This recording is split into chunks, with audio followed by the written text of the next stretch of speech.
Hello and welcome, everybody. Happy Tuesday. This is Chart Request Live. We do this show twice a week right here on Stock Market TV, every Tuesday and every Thursday at 1 o'clock Eastern Time. I'm joined, as always, by Patrick Dunawilla of the Chart Report. How you doing, How we Pat? doing? So, quick show today. Get your requests in. We're not going to get to all of them. We do have to cut it off, and keep it to 30 minutes. But we'll be back on Thursday with more. I just want to start real quick before we hit the requests, Pat. This Yeah, 2000, this range, this chart, IWM 200, as important as any level out there. It's been messy since early 2022, right? One shot fail, another shot failed. We just keep trying to get out of this base and failing. It looked like we were doing it right. end of last week and even coming in yesterday, this week, these three big candles, right? These three really nice bullish candles. And then whatever the CPI said today, rejected again after the fake out breakout and down 3.5% here on the CPI stuff. Basically, long story short, Russell 2000 is one of the best representations of what the average stock in the market is doing. And the fact that we just still can't get out of this base, we can't, make a, clear, completed trend reversal here in Russell 2000, I think remains an issue. And it also speaks to that weak breath and that lack of participation once you leave large cap land. So another try and another fail here for the Russell 2000. This chart's front and center for me this week. Yeah, I mean, weird price action these last few days, and I think you're looking in the right place. I mean, it really has been a good kind of indicator for the broader market too, in the short term. But let's get right to it because I know we got to keep it short today. Let's start with Shopify. I think they report earnings after the bell today, right? I know they report today. No, looks like this report's already in. Oh, there you go. All right, Um, 12%. So, This is a 1 year hold. Uh, yeah, that okay, was the request. fantastic. That's great. Great context. So it looks like they beat on EPS, um, and revenue. If I had to guess, this was probably a weak guide. Let me just check really quickly. I don't have any information on it. So, to the technicals, here's the situation with Shopify. This is one of those, really high quality growth stories. Shopify kind of in a league of its own as a true alternative to shopping on Amazon. The reversal was in here for me against these August 2022 and December 2022 highs, called $45. We came out of this box here. Let's just draw that more clearly. We came out of this little rounding bottom, and we gapped out of it. And then the selling pressure that began in the summer and ended in October brought us back to a textbook retest of this base breakout level. The market telling us again, this is still a polarity zone that really matters, right? Demand shows up here and this level is defended. And then we rocketed off this level, more than doubled, from the October to just, last week period, and now giving some back on earnings. The first level that's going to stand out here is right here, 70, right? You got pivot highs from July, and then some more touches from the other end, right, as this resistance turned into support in December. If you get a pullback all the way to this 70 level, I think that would be a gift for a long-term investor. Shopify is a great name for the long run. You see this 200-day moving average kind of flattening, curling higher. Trend is up. It's just a matter of where to get in. Another way to kind of another thing you could use to help guide you in something like this are VWAPs, right? So you see the VWAP coming in maybe slightly above this 70 level. Yeah, You do want that VWAP to hold, right? You don't want to see sellers take control over the short term at all. So I think 70 is the spot. Maybe you get it, maybe not. Other than that, maybe some sort of entry here above this shelf of highs just before the earnings report. Or what you could also do, right, with a situation like this where we just had a sell-off, go anchor from the pivot highs there, right? And when this VWAP is reclaimed, and this will start to flatten as price kind right. of the floor here over the short term. This VWAP will come out here and flatten and probably end up somewhere here in the high 70s, low 80s. You can enter on that short-term VWAP recapture too.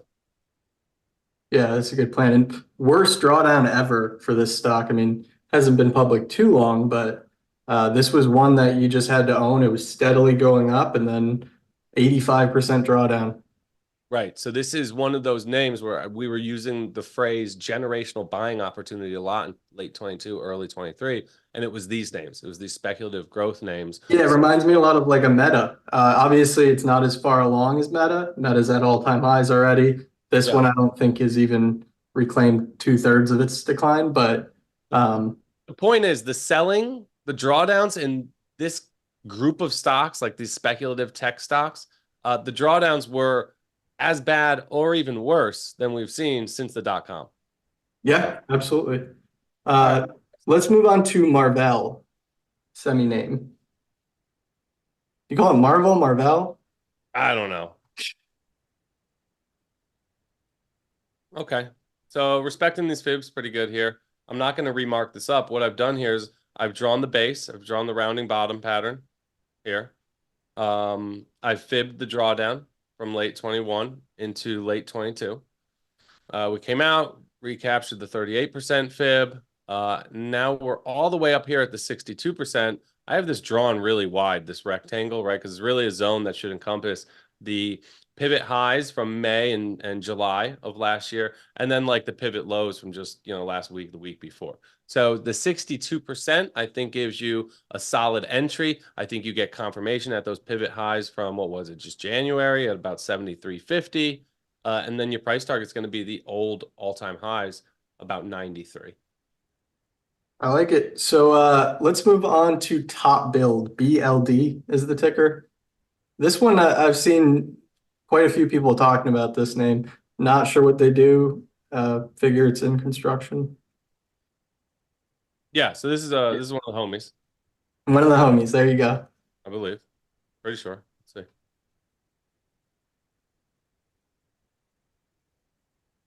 Installation and distribution of insulation products and other building products. So not a homie, instead a building products and materials name. They look very similar. Two of the strongest subgroups in the market.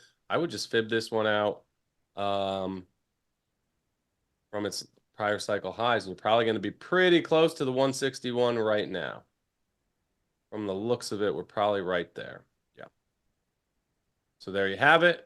Again, because I'm going to try to get through as many as we can today. I'm not even going to draw this reversal. You guys are familiar with how we're marking up these patterns by now. So we come out of this base, we run back to those old highs, right? Take out the 61% or the 62%. Big corrective wave from summer to the fall creates a little failed breakdown back below the 62% and really these pivot highs, right? You get this little failed break action. And then we rocket higher and look at the ensuing uptrend. Yeah. The uptrend that followed this little shake is just incredible. We're at a pretty solid level right here. You don't want to see this coil resolve lower. We are seeing some of that out here with the selling pressure today. Some of these short-term coils, these bull flaggy, bull pendant-y looking patterns, you don't want to see them resolve lower. This one has not, right, which is important. You can draw it like that. So 371, really, it's the fib is here, but it's the coil. You want this short-term pattern to resolve higher. That's your entry. And then the 261 is all the way over there at 515. That's how I would trade this. Yeah. Let's move on to Snowflake. Ooh. So good week last week for the cloud computing stuff. Snowflake came out of this base looking like a monster. And then a little weakness here today, but getting bought up pretty good. Some of these cloud names. I know Datadog, a lot of buzz around Datadog today. Also, they just had a report. So Snowflake, this is the big level. It's 200, right? This is the base breakout level right here. Also, a big VWAP comes in here, the IPO VWAP or the 2020 highs VWAP, right? And then I think you have some price memory here. And then this one was drawn up this one was drawn up this way before it stopped and reversed at this very level, right? You got a little gap here, some price memory from all the way back in early 2022. Call that 240, right? So maybe Not breaking through 240 yet. Do we come back and retest 200? I don't know. That would be a great place to buy. So I would say for this one, it's kind of boxed in here. Strength through 240 or weakness back to 200.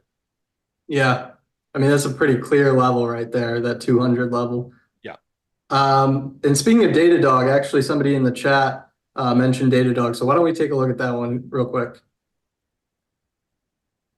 And we're finally done with the mailbag. We can get to the chat now. The good stuff.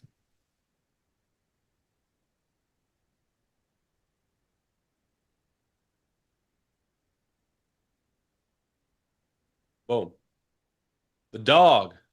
I like this one. I got a position in this one. Here it is.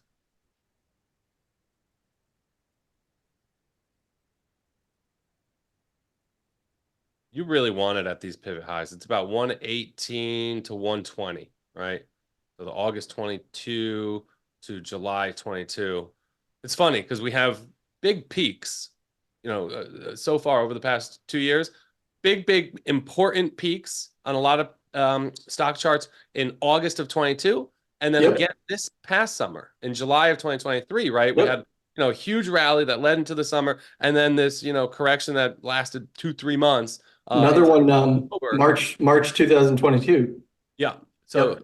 so those summer peaks, lean against them, use them as risk levels. They're great. We see them working over and over and over again. Markets continue to react to these big former highs. For Datadog, that's 118, 120. Do we get all the way there? I don't know. This thing needs to settle, right? It was looking like we were going to have a monster bull engulfer here. Now it looks like we're moving back towards the lower bounds of the daily range today. So get through today. They're still figuring out the earnings reaction, market participants here today. So let's see how it settles. If you do get a throwback, again, 118, 120 all day, or if this thing reverses and you get strength and maybe this candle looks very different come the end of the day today, it's just buy on strength above, these very near-term highs just from last week, 138, 138.50. Yeah, quite a weird candle there. So let's move on to Hood.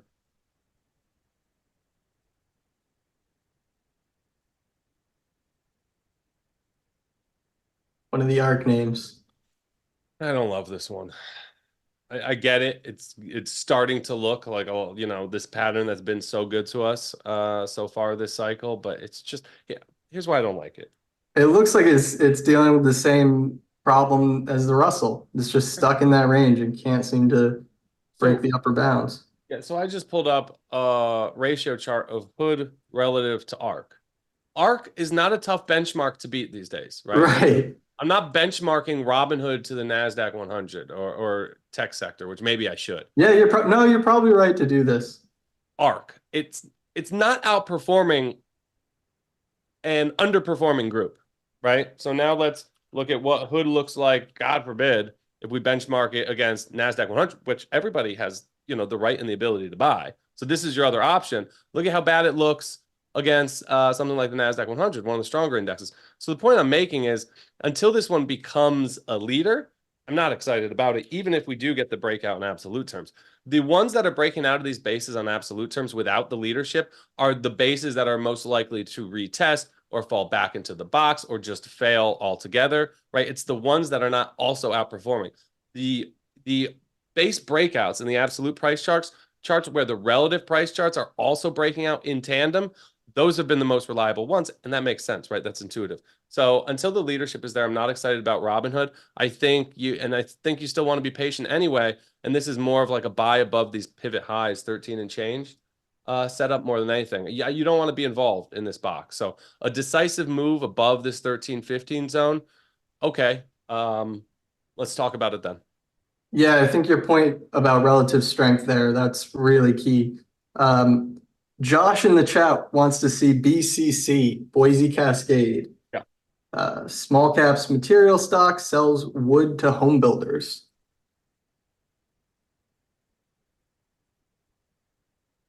I remember this one was in my slide decks when we were out in Asia last year. Yeah, I've heard you talking about this one before for sure. Because it was a big leader then, right? This one was a big leader a while ago now. You zoom out. Just within a leadership group, home builders. Yeah. So like you were talking about with Hood being a laggard of the laggard, this was a leader of the leaders. Yep. This is how you do this, Pat. Look at this one. Wow. I mean, just look at how this thing has respected its Fibonacci numbers Hmm. since this base breakout, which happened all the way back in early 21. So we danced around, consolidated around the 161 for a while, went up 261, next target hit, after, undercutting that level quickly into the October lows, another ripper higher. We're all the way at the 423 now. Let this cool a bit, right? I would definitely let this cool. Some sideways here, some digestion would be not just constructive, but probably healthy, right? Not only would it be fine, but you might want it at this point with something that's moved from 88 to 140, right? And I also think you want other groups like the home builders to cooperate if this trade's going to work, right? So if you Yeah. for intermarket evidence, one thing I'd be looking at if I was long this name would be how are the home builders doing as a group? If they start to roll over, do you really want to be in building products and materials, right? Because we've really seen them move together in a big way this cycle. So anyway, the 423.6 also right here at the pivot high. So again, this is a buy on strength sort of entry above the high from yesterday. I think you can enter with a target about 220. This is a bit longer term, this setup. Yeah. I mean, a lot of those home builders seem to be at Fibonacci resistance. I haven't, checked it against the group, but just the two we've looked at already have had that. So I And don't like had a nice run. so I don't like this, right? With the home builders, we have this situation where The fact that we're back below those December highs. you want the bull flags to resolve higher. You want to buy the ones that are resolving higher. This one appeared to resolve higher and now might be failing. You don't want, But you know what? Change this to a line chart because this is one of those things where it depends on where we close today, kind of. This could be a retest or it could be back in the penalty box, you know? yeah, I'm okay with that. I see what you mean. Yep, totally. So, but monitor it. And if a Yeah. pattern like this fails, you typically get a fast move back through and you'll be taking out this lower trend line in no time. So look out if, like Pat says, this is just some sort of little retest. We dig in here, this moves higher. Great. That's exactly what you want to see, right? It's 123 here on Tuesday. So let's see what this one looks like at 4 o'clock. Yeah. Let's take a look at Crocs. Seems to be breaking out of a big wedge.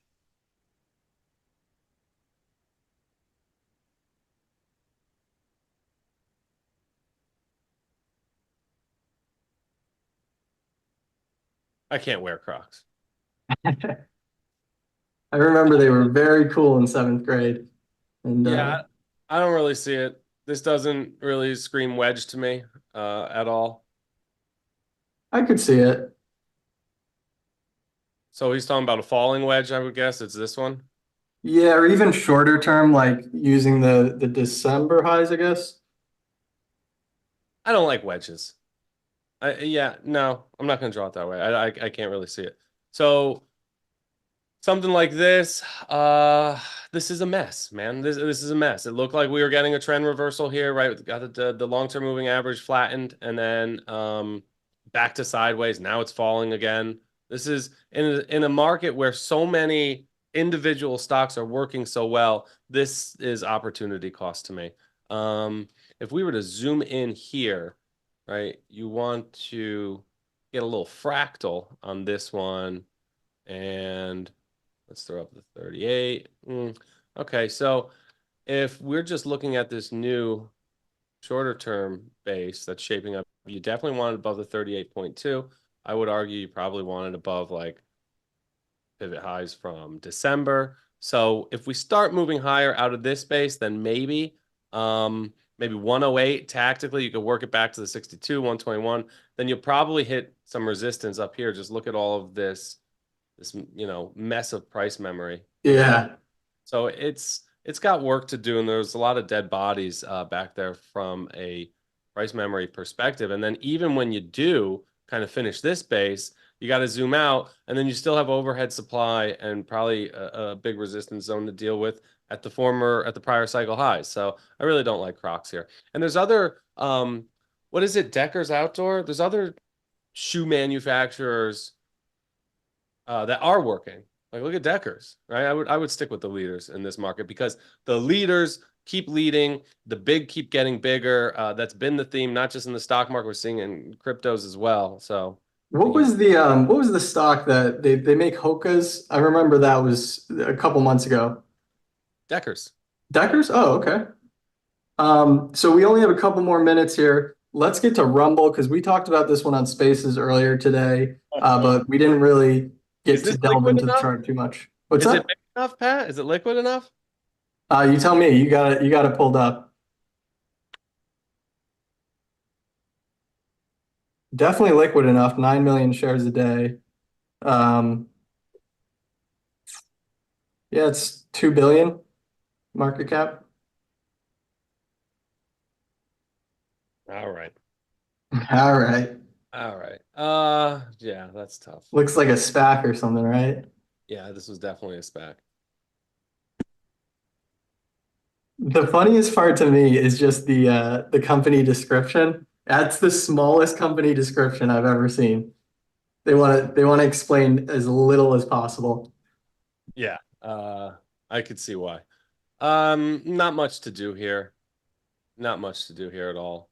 I can't really find a good level to trade this one against. I think you definitely want to see this trend line break, right? We tried, made a go at it, and now failing miserably, right? Yep. Not a good sign. So it's probably got more work to do, more backing and filling, probably going to chop around in this, 6 to 7 range for a while. Once this trend is actually broken, then I think you can look and try to spot a logical level to enter at, but I'm not really seeing anything here right now. I would stay away from this. Very messy, and probably is going to be a name that is going to be nothing but a headache to be in 2024 as an election year. And it certainly seems like this one moves with some of the Trumpy stuff.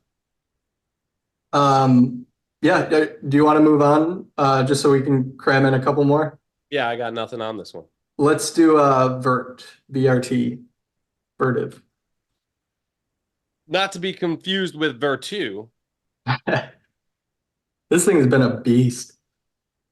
Yeah, so not going to remark it up. Am going to flip to a weekly because this trend has just been impressive to say the least. So You I know, would this. Steve, it seems like a theme for today is just a lot of these things are at their price objectives. They're hitting a fib, and it's a lot to ask for to have them just keep going higher. I mean, how many targets do you want to hit in some of these names? Is where you Right. got to start asking yourself, right? It happens. I mean, they do just rip through Sure. sometimes, but Sure. I mean, we talked about Nvidia today. Like when I'm saying feed the ducks in Nvidia, I'm like, I guess you should sell Nvidia, but yeah. it's like it's tough. That's the thing though. Like I think Nvidia could be $1,000 stock by December or something, you know? I think Uh, it I think it probably will be. At least this cycle. How that path or that road there looks, I don't know. It's been pretty steady recently. I think the point about selling stocks at targets is less about where they're likely to go in the future and more about opportunity costs. There's simply being better setups elsewhere, fresh base breakouts, brand new uptrends coming underway, not older ones that are starting to look tired. yeah, and this might be too easy. I'm a little worried about this, but like AMD, right? That looks great right now. And then you have Nvidia, which is hitting its target. So much rather be in AMD than Nvidia here at its target. You should go watch a Hot Corner from Friday. I made that was it's in the first 5 minutes. Go check it out, everybody. That was a good call. But I'm 100% with you, Pat. 100%. AMD, we're right there. We're just getting the breakout above the prior cycle highs. It looked like Nvidia did. We'll come back to Vert. Sorry, we got off track here. It looked like Nvidia did all the way back here. So at 320, more Yeah, than exactly. Exactly. Yeah, right. This is AMD now. You're entering AMD here if you're buying it. So anyway, totally. And that's back why I say like it feels like too easy almost. Like it looks very similar structurally. Maybe I'm overthinking it, but No, don't overthink it because these semiconductors, they all follow the same patterns. Zoom out to like the late 90s on some of these semiconductor charts. A lot of them have these dot-com bubble bases, and when they go, they just go. And we've been yep. watching this happen for like 6, 7 years now because the good ones, SMCI. That, That's crazy. All right, so let me finish this. VRT, we want to be long above the current fib level, which is right around 60, 62, 80, 63. Target about 97 at the next fib. good stuff. So I don't think we're going to be able to get to all of them, obviously. One more. We'll do one more, and then we got to finish for Gene. Why don't we end on Bitcoin? Yeah, I Good, think good way to end it, right? I think that is very appropriate for today. So the analyst team was just pointing out that we are getting some sort of a demand thrust in Bitcoin where 1, 2, 3, 4, 5, 6, 7, 8 consecutive up days. One of the better streaks we've seen for Bitcoin, even when you zoom out. So that speaks to an underlying bid, right, among investors for this asset. That's what we want to see. We're also seeing some of the leaders, the strongest alts, break out of little consolidations or at least make, fresh, 1, 2 month highs. Some that would come to mind, and you need to see that, right? The leaders need to be leading in any asset class if it's a class that you want to be bullish on. So here's like Chainlink, right? We have this sideways multi-month consolidation breaking higher from it. You want to see other strong ones like Celestia breakout. Injective has been a leader. Do you have an entry on Celestia? Someone mentioned Celestia best entry from Delman. What about it? Best entry for Celestica. Uh, either the highs or the VWAP, right? Yeah, that's a good one. Use that. Both fit. And if you're gonna get like super tactical, I know some of these crypto traders that want to get, as tactical as they can, then you got this little thing going on right here, right? Yeah. Well, Steve, I think we got to leave it here today. Oh, boy, Um, we do. So thanks everybody for joining. Join us again on Thursday with another chart request live. Patrick will be on the charts. Sorry we have to cut it short today. Everybody have a great week. Stay safe out there. The selling pressure today. All right, so that was chart request live. Thanks everybody. Thanks.